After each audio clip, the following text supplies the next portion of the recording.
And we begin this afternoon in northern Syria. There's a United States military unit reportedly that came under fire from Turkish-led militants. It happened while the U.S. convoy was leaving the area over the weekend.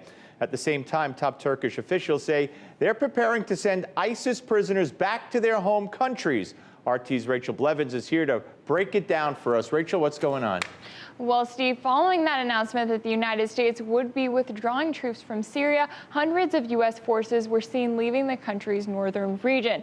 Then on Sunday, Russia's defense ministry reported that a U.S. military unit traveling along Syria's M4 highway towards Iraq came under fire from Turkish-backed militants. Now, a spokesperson for Central Command confirmed that a U.S. patrol in northeast Syria witnessed several military attacks and shells landed a kilometer or more from the road it was moving on, but the patrol was not touched. Now, meanwhile, Kurdish forces were seen escorting U.S. troops to an oil field in northeastern Syria on Sunday. Now, although President Trump said the U.S. would be withdrawing troops, he later claimed the plan was to keep some troops in the country for the purpose of guarding Syria's oil fields from ISIS.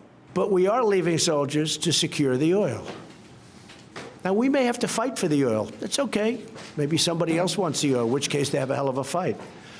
But there's massive amounts of oil, and we're securing it for a couple of reasons. Number one, it stops ISIS, because ISIS got tremendous wealth from that oil. We have taken it. It's secured.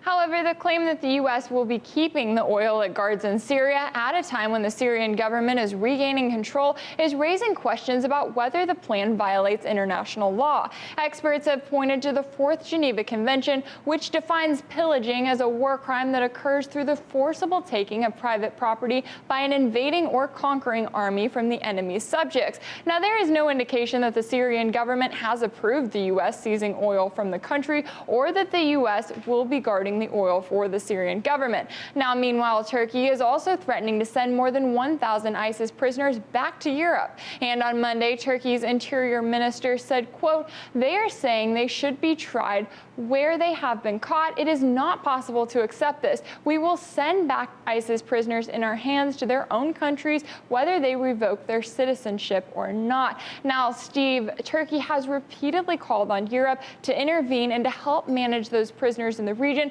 So it remains to be seen if Turkey is actually going to send those prisoners back to Europe or if they are just trying to gain attention from the international community.